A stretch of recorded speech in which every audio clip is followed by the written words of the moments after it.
मेरे आदर्श रहे। अरे भाई पूरी दुनिया में टाटा स्टील अपना प्रोडक्ट बेचती है, मेरे प्रोडक्ट को टाटा स्टील बेचती वाह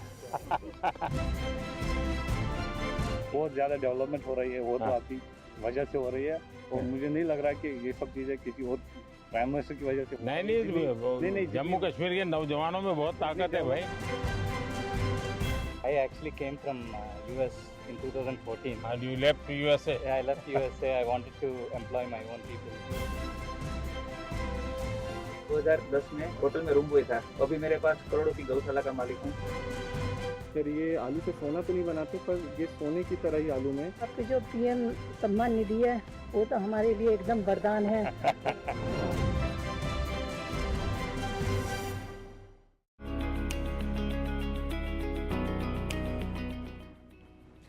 राम राम। हरियाणा के हिसार जिले का हूँ जी मैंने काबली चना बोने से खेती शुरू की थी। तो पहले ये थोड़ी कितने साल पहले किया आपने? 4 साल हो गए जी। अब 10 क्विंटल प्रति एकड़ से पैदावार मिलती है मेरे काबली चना की। कुछ तो क्रॉप ऐसा है कि जिसके बीच में भी डाल दे तो भी दलहन होता है। हाँ। तो एक अतिरिक्त कमाई होती है, थोड़ी मेहनत पड़ती है। तो और भी किसानों को लगता है कि हम भी दलहन की तरफ चलें, अपनी जमीन फिर से जिंदा हो जाए। हाँ, लगे हैं जी, ऐसा सोचते हैं। मैं ये बताता हूँ किसानों को कि भी हम दलहन की फसल चना की बोएंगे तो हमें ये फसल तो मिलेगी, और अगली फसल के लिए भी चना हमारी ज़मीन में या अन्य दालों वाली फसलें कोई भी और हमें हमारी ज़मीन में नाइट्रोजन छोड़ती है, तो अगली फसल भी अच्छी होती है। जीवन में ऐसा पहला मौका मिला है कि हम प्रधानमंत्री से मिले हैं। बड़े अच्छे प्रधानमंत्री हैं, किसान से और एक साधारण आदमी तक वो लगाव रखते हैं। और मैं किसान उत्पादक संगठन अभी देख रहा हूँ सर, मैं उसमें सीए हूँ और मैं खेती भी करता हूँ दाल की। हमारे 16 बीघा ज़मीन है घर की, मैं चना करता हूँ जी। और हमने महिलाओं के 20 महिलाओं का ग्रुप बना रखा है गाँव में, तो हम उनसे चना लहसुन पापड़ ये बना रहे हैं, क्योंकि हमारे जो ऑडियो पे उसमें लहसुन। अच्छा, वहीं पर उसका आपका प्रोडक्ट भी कर लेते हैं? हाँ। तो किसी प्रोडक्ट का नाम रखा है कि जो हमारा गाँव दुगारी है सर, उसी के नाम से हमने ब्रांड नेम रखा है दुगारी वाले। अच्छा। हाँ, चना लहसुन पापड़, दुगारी वाले चना लहसुन पापड़। तो लोग ले जाते हैं? जी सर, हमने है ना, एक तो जैम है, गवर्नमेंट होटल है जैम, उस पर रजिस्टर है, तो सर आर्मी वाले सर उसमें खरीदते हैं। तो पूरे राजस्थान में मालूम है ये सर ऑल इंडिया में सब बिक रहा है सर। अच्छा। हाँ। और भी लोग बनाते हैं क्या? लेके आते और भी सर बनाते होंगे सर। हमारे जो किसान की महिलाएं हैं, ये आप सबको खिलाना पड़ेगा। हाँ बिल्कुल सर, बिल्कुल। रोंगटे खड़े हो गए थे हमारे कि असर से कैसे मिलेंगे। और जैसे वो आए तो एकदम उनकी चमक देख के हम शब्द नहीं है कि क्या बोले, अब एकदम अलग था वो मोमेंट। दलहन की खेती करता हूँ जी मैं 2013-14 से 1 एकड़ से स्टार्ट करके 13-14 एकड़ तक मैंने चने की खेती की जी। हाँ। पहले 1 एकड़ पे चना किया, बाकी जगह पे दूसरा कर रहे थे? हाँ जी, दूसरा। अभी धीरे धीरे आपने इसको बढ़ा दिया? वो मैंने 13 से 14 एकड़ पे ले आया जी मैं। हाँ। और आपकी आय में क्या फर्क हुआ? आय में तो जी अच्छी क्वालिटी के बीज चुनते गए साल दर साल, और पैदावार बढ़ती गई। जो शाकाहारी लोग हैं उन लोगों को तो दलहन से ही प्रोटीन मिलता है। तो ऐसी स्थिति में आपको लगता है कि जब आप दलहन करते हैं तो सिर्फ अपने जेब भरते, ऐसा नहीं, आप समाज का भी बहुत बड़ा भला करते हैं। अभी हमारे खेत तो छोटे छोटे हैं, जोत बहुत छोटी होती है, और उसके कारण कुछ भी प्रयोग करे तो बेचारा अकेला पड़ जाता है।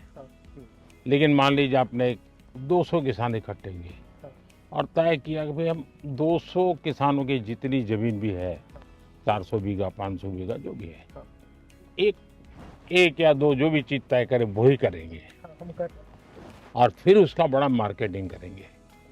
ऐसी तो क्या उसको किसानों को ज्यादा लाभ होता है? बिल्कुल होता है सर। हम लगभग 1200 एकड़ में रेसिड्यू फ्री फार्मिंग कर रहे हैं काबुली के ऊपर। तो जो पहले वो जो माल बेच रहे थे उनसे उन्हें काफी फायदा। यानी सब किसान अब मान गए हैं, उसके कारण आपको मेहनत भी कम पड़ती होगी, क्योंकि हमने कैसा सिस्टम बना दिया। बीड़ जिले से। कहाँ से? बीड़ जिला। वहाँ तो पानी की दिक्कत रहती है। इसलिए आपने जो अभी धन धान्य की योजना चालू की है, इसलिए आपका बहुत सारा शुक्रिया। चलिए, धन्यवाद।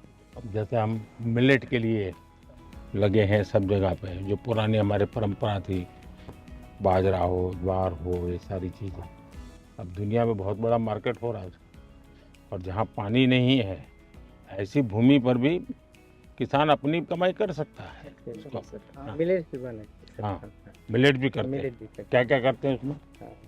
बाजरा है, ज्वार, बाजरा, ज्वार है। बगर, रावे, नाचनी, ऐसा वो अभी भी खाते हैं लोग? खाते हैं ना, अच्छा। सब खाते हैं। और इसी के साथ साथ जब हम कस्टमर को देते हैं, बॉम्बे में है, उन्होंने बातचीत इतनी की और ऐसा लगा कि ये कोई प्रधानमंत्री नहीं है, हमारे घर के आदमी है। हमारे तरफ मैं अरहर की खेती करता हूँ, युवाओं को मैं बोलूँगा कि आप इसमें इंटरेस्ट दिखाइए, किसानों का भी फायदा होगा, आपका भी एज ए बिजनेस चॉइस रही। मैं एक समूह से जुड़ी हुई महिला हूँ।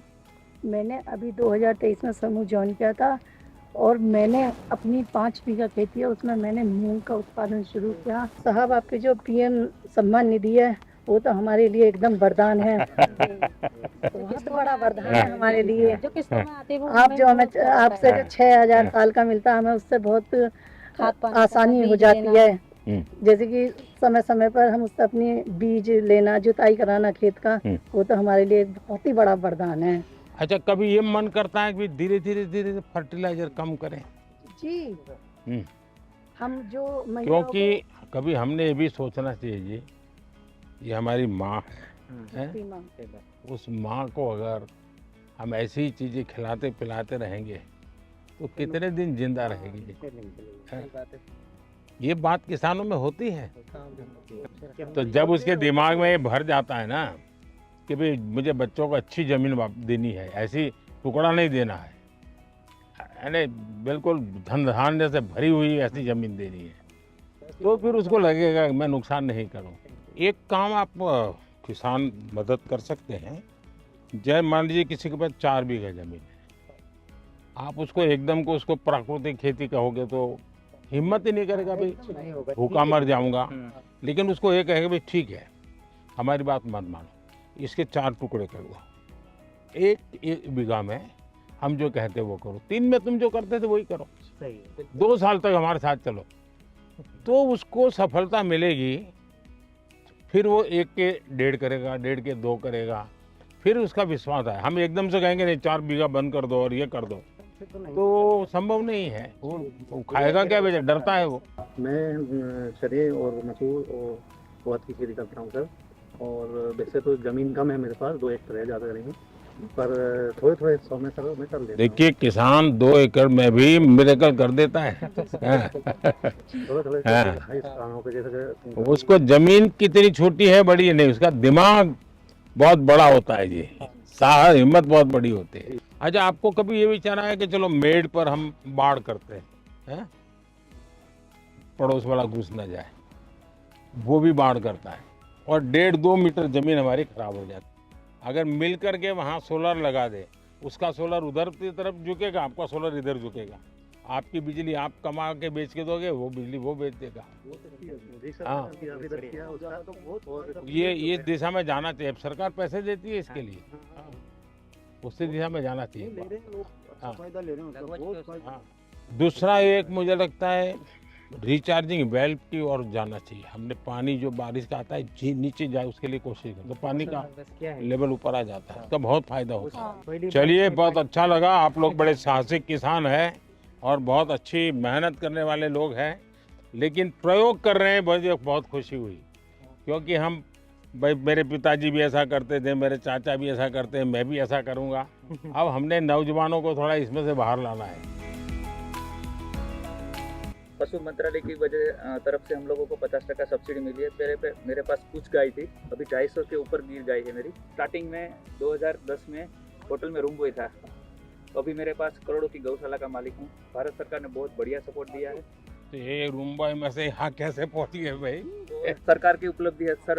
आपकी इतनी गाय है तो क्या खुद ही रखते हैं कि गाय लोगों को भी देते हैं? अभी मैंने जो आदिवासी महिला है जो ऑर्गेनिक खेती करती है और गरीब है, उसको मैंने 63 गाय गिफ्ट की है, बछड़ियाँ मेरी तरफ से। हाँ, देखिए, मैं काशी का सांसद हूँ, तो मैं एक प्रयोग करता हूँ। मैंने वहाँ गिर गाय करीब 100 परिवार को दी है और उनसे शर्त की है कि जो पहली बछड़ी होगी वो आपको मुझे वापस देनी है, जो वापस देते वो दूसरे परिवार को देता। 2020 के समय में सर, जब पूरी दुनिया बंद हो गई थी, उसके बाद रिसर्च किया, थोड़ा सा और पढ़ा, उसके बाद डिपार्टमेंट गए हरिद्वार में, तो वहाँ से प्रधानमंत्री मत्स्य संपदा योजना के बारे में पता चला। और मुझे ऐसा लगता है सर वो लाइफ चेंजिंग एक स्कीम है हमारे लिए। और वहाँ से फिर जो मेरे को सब्सिडी के रूप में जो मेरे को असिस्टेंस मिली, उसकी वजह से सर मेरे को बहुत ज़्यादा हेल्प हुई। कितने लोगों को काम देते हैं? 25 के करीब जो लड़के हैं हमारे गांव के, उत्तराखंड के छोटे छोटे गांव से, वो हमारे यहाँ आके सर काफ़ी कुछ सीख के कुछ अलग अलग जगहों पे वो चले गए और अपना अपना थोड़ा थोड़ा काम कर रहे हैं। मेरा सजावटी मछली पे मेरा अच्छा, एक्वाकल्चर पहली बार सर यूपी में शुरू किया। हाँ हाँ, कैसे कर रहे हैं और कहाँ से सारा ट्रेनिंग लिया, क्या किया? PhD हूँ, मेरा सब्जेक्ट यही रहा है। तो मैंने सोचा कि मैं बजाय जॉब सीकर के जॉब प्रोवाइडर बनूँ, तो फिर मैंने जो है वहाँ पे स्टार्ट किया गाजीपुर में। दुनिया में एक्वाकल्चर में बहुत काम होता है और भारत में कई विशेषताएं भी है। हमने उस तरफ ध्यान दिया तो बहुत बड़ा मार्केट है। प्रधानमंत्री मत्स्य संपदा योजना एक स्टार्टअप फार्मर्स के लिए बहुत बड़ी होप है। आपका जो सपना है कि गांव अगर समृद्ध होगा तो देश समृद्ध होगा, तो मैं सरायकेला में हाथीमारा गांव में वहाँ पे 125 गरीब जनजाति और हो जाति फैमिली को अडॉप्ट कर लिया और वहाँ पे मेरा इंटीग्रेटेड फार्मिंग का हमने आयाम चालू। आपकी पढ़ाई भी इसमें हुई या पहले से कहीं ट्रेनिंग ली? कैसे मन कर गया इसमें? सर आप मेरे आदर्श रहे। अरे भाई आपने देश को आह्वान किया था कि जॉब सीकर की जगह पे जॉब गिवर बनो। पूरी दुनिया में टाटा स्टील अपना प्रोडक्ट बेचती है, मेरे प्रोडक्ट को टाटा स्टील बेचती है। वाह बढ़िया। सर मेरे आराध्य रहे हैं, मेरे प्रेरणा स्रोत रहे हैं, मेरे गुरु रहे हैं और मेरे पूरे जीवन का इम्पैक्ट उनके छोटे छोटे एडवाइस, उनके छोटे छोटे बातों को लेके परिवर्तित होता रहा है। जी मैं सखी ऑर्गेनाइजेशन से जुड़ी हूँ और हमारा सफ़र 20 महिलाओं से शुरू होकर आज 90,000 महिलाएं 90,000? जी सर, 90,000 महिलाएं काम कर रही हैं और वो दूध बेचकर एक अच्छी इनकम ले रही हैं और हमने आज तक 14,000 प्लस लखपति दीदियाँ भी बनाई हैं। आप तो सर मेरे कल बता रही हो। मेरा बस यहाँ अच्छा फिशिंग बोट है, मच्छी वाला हूँ। अभी आपका स्कीम का वजह से प्रधानमंत्री मत्स्य संपदा योजना स्कीम का वजह से आइस प्लान भी हुआ, कोस्टर अजीब हुआ। कितने लोग काम करते हैं आपके साथ? मेरे साथ काम करते हैं 100 लोग काम करते हैं। अच्छा, और भी ऐसे लोग हैं जिनको ये विचार आता है? जी सर, इन लोग अभी दूसरा लोग अभी अंडमान जो पहले हम लोग जो ठीक से हम लोग को ये फिशिंग बोट जाने नहीं सकता सर। आपका स्कीम का प्रधानमंत्री मत्स्य संपदा योजना स्कीम का वजह से अभी बोट भी चल रहा है, अभी आइस भी मिल रहा है सर, यहाँ मच्छी रखने का जगह भी मिलता है सर। अच्छा। मैं कश्मीर से आ रहा हूँ। मैंने एक प्रोग्राम के जरिए आपकी स्कीम के बारे में सुना थी MMSY, तो वहाँ पे जाके मैं उससे मशगूल हुआ, तो मैंने ये कल्चर स्टार्ट किया 3 रेस्टे से। मेरे अभी 14 एम्प्लॉयज़ है, 14 एम्प्लॉयज़ है और 15 लाख का मेरा मुनाफा हो रहा है साल भर का। बहुत अच्छा मार्केट मिल रहा है और इसके साथ औरों को भी फायदा मिल रहा है। अब तो ये ट्रेन से भी आपका गुड़ जा रहा है तो बहुत जल्दी से आपकी चीज़ें पहुँचेगी। बहुत ज़्यादा डेवलपमेंट हो रही है, वो तो आपकी वजह से हो रही है और मुझे नहीं लग रहा कि ये सब चीज़ें किसी और प्राइम मिनिस्टर की वजह से। नहीं, जम्मू कश्मीर के नौजवानों में बहुत ताकत है भाई। कश्मीर में आपकी दौरान, आपकी हुकूमत के दौरान, गवर्नमेंट के दौरान हुई है। मैं नहीं चाह रहा हूँ कि और वजह से भी हो सकती है। उनसे मिलके मतलब जो थेरेपी हमें पूरी गार्डनिंग करके, पूरी एक्वाकल्चर फार्मिंग करके नहीं मिल रही है, वो आज उनसे मिलके चलते चलते बात हो गई तो अच्छा लग रहा है कि एक नेचुरल थेरेपी सी मिल गई। Namaskaram, sir. Namaskar. So I actually came from US in 2014. And you left USA? Yeah, I left USA. I wanted to employ my own people. And I started with small 10-acre farm, shrimp farming. Now I'm doing 300 plus acres shrimp farming. On top of that, I'm having hatcheries. We're producing seed for 10,000 plus acres. I took benefit from FIDF, sir, and almost I got at 7% interest rate. Wow. So because of that, I was able to expand a lot. Now I have about 200 employees. Sir. Wow, great. Narendra Modi ji was walking towards us. It was a pause moment of my life. It was like a wow situation.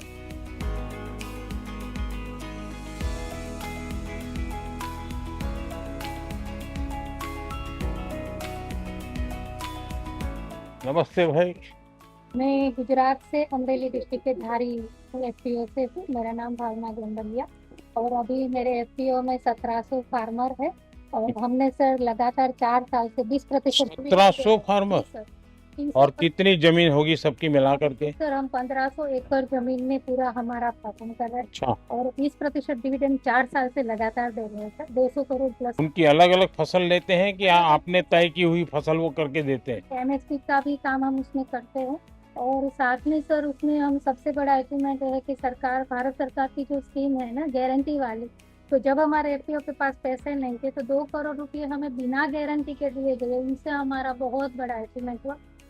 नमस्कार प्रधानमंत्री जी, मेरा नाम सुनील कुमार है, मैं जैसलमेर राजस्थान से हूँ। हम ज़्यादातर काम IPM जीरे में करते हैं, इंटीग्रेटेड पेस्ट मैनेजमेंट, ऑर्गेनिक जीरा। अच्छा। तो सर मेरे FPO के अंदर 1035 किसान हैं, जिसमें से 60 अब जीरा वाले हैं। जीरा और इस सब जीरा का मार्केट कहाँ है? सर अभी जो हम भेज रहे हैं ना सर, गुजरात के अंदर अलग अलग एक्सपोर्टर्स को देते हैं, तो वो फिर उनको लेके जाते हैं। कभी किसी ने इसबगुल का आइसक्रीम बनाया है क्या? नहीं। सोचिए, बहुत बड़ा मार्केट हो सकता है। जैसे उन्होंने वैल्यू एडिशन के बारे में बोला, उन्होंने जैसे एक छोटा सा आइडिया दिया, अब उनके दिमाग में कहाँ से आया, पर आइसक्रीम आज तक हमने भी नहीं सोचा, पहली बार सोचा है। अब इसके ऊपर विचार करेंगे और ज़रूर कुछ करेंगे। मैं सर धर्मेंद्र कुमार मौर्य, मिर्जापुर, जो आपका संसदीय क्षेत्र वाराणसी है उसके बगल का जिला है। अब मिलेट्स पे हम लोग काम कर रहे हैं जी सर, जिसमें उसका पैकेजिंग वगैरह करके ब्रांड करके बिक्री बिक्री होती है। हम डिफेंस में NDRF को भी सप्लाई दे रहे हैं सर, हमारा उनके साथ MOU है सर। मेरा नाम फयाज अहमद है, मैं कश्मीर से हूँ।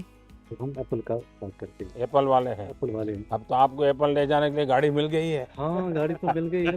60,000 टन आपके फल सब्जी फूल रेल मार्ग से यहाँ पे दिल्ली में पहुंचे? दिल्ली में पहुंच गए, बाकी जगहों पे पहुंच गए। ये बहुत बड़ा काम हुआ है जी, लेकिन ट्रकों में बहुत टाइम लगता है। मेरा नाम वापिस शुक्ला है, मैं जबलपुर मध्य प्रदेश से। सर हम एरोपोनिक्स के थ्रू पोटैटो सीड्स बनाते हैं। ऐसा ही? हाँ सर, ये वर्टिकल फार्मिंग है, हॉरिजॉन्टल करते हैं। ये सब पोटैटो सीड्स हैं सर। ये आलू से सोना तो नहीं बनाते, पर ये सोने की तरह ही आलू में, क्योंकि इसी को फिर हम फील्ड में मल्टीप्लाई करते हैं और किसान अपनी खुद की अब ऊपर करते हैं जी सर, आलू। तो लटकते हुए आलू होते हैं सर इसमें। मतलब ये जैनियों के लिए है, ये जैन आलू है। अगर वो जमीन में है तो जैन खाते नहीं, बाहर है तो खाते। नरेंद्र मोदी जी से जब मिले तो उनको हमने ये मिनी ट्यूबर्स दिखाया, उन्होंने ये आलू देखा, उन्होंने उनको इस बारे में पता था हॉरिजॉन्टल फार्मिंग और एरोपोनिक्स के बारे में, तो उन्होंने देखते ही बोला कि ये तो जैन आलू है। उन्होंने हमें इस जैन आलू की उपाधि दी है इस आलू को। नमस्कार, मेरा नाम मोहम्मद असलम है, मैं 12 जिले से हूँ। गार्लिक बेस हमारा कहाँ से है? 12 जिले से, राजस्थान। 12 राजस्थान। हाँ सर, गार्लिक का जो हमारा हब है, गार्लिक में हम उसका वैल्यू एडिशन कर रहे हैं, पाउडर, पेस्ट, और ये अभी एक्सपोर्ट का भी हमने लाइसेंस का अप्लाई कर रहे हैं। मुझे एक नौजवान मिला, बोले हम बेसन और लहसुन का पापड़ बनाते हैं। सर मेरा आपको बताते हुए मैं मन की बात में आपसे सम्मानित भी हूँ। वाह चलिए, बहुत बहुत धन्यवाद भाई।